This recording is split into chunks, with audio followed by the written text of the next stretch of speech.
शंकर जी की तो केवल एक अपूर्णता है, वो परिक्रमा है। देखिए शिव जी की परिक्रमा कितनी होती है?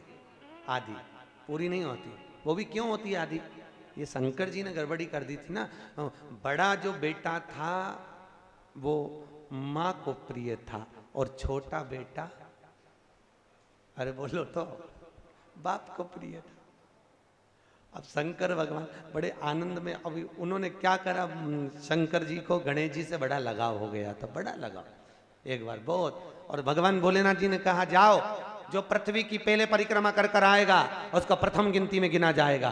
कार्तिकेय तो गए मोर पर, गणेश जी बैठे चूहे पर, और माता पिता की परिक्रमा लगा ली। अब माता पिता की परिक्रमा लगाई तो शंकर भगवान को हंसी आ गई, और शंकर जी ने रोक कर कहा बेटा क्या कर रहे हो? भोलेनाथ जी से कहा पिताजी मैंने आपकी परिक्रमा लगा ली, तमेव माता च पिता तमेव तमेव बंधुश्च सखा तमेव, मैंने आपकी परिक्रमा लगा ली, मतलब मेरी पृथ्वी की परिक्रमा हो गई। तो भगवान भोलेनाथ ने कहा गणेश मैं तुझे प्रथम गिनती में गिनता हूं तो पहले पूजा जाएगा। जैसे ही भगवान शंकर ने बोला, माता पार्वती सिंहासन पर से खड़ी हो गई।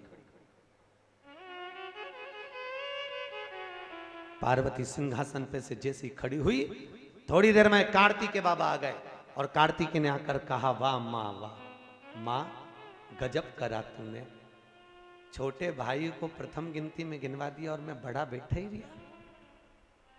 मैं तो परिक्रमा करने गया था माँ, परिक्रमा गणेश ने करी वो तुम्हारी करी, पर पिता के वचन को अगर निभाया तो मैंने निभाया है कि जो पृथ्वी की पहले परिक्रमा कर कर आएगा वो प्रथम गिनती में गिना जाएगा। मैंने पृथ्वी की परिक्रमा करी है, माना आप माता हो, माना आप पिता हो, पर गिनती तो वही कराई जाए।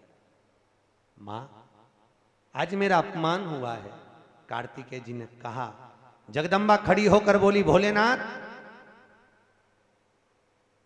मैं आपसे वचन लेती हूं, आप भोले हो, आप दयालु हो, आप करुणा सागर हो, जो आपकी परिक्रमा लगाएगा आप उसको हर कुछ दे दोगे, इसलिए आज आपसे वचन लेती हूं कि आपकी परिक्रमा जिंदगी में कभी पूरी ना लगे, जो लगाए उसे हत्या का दोष लग जाए। शिव जी ने कहा तथास्तु, तथास्तु।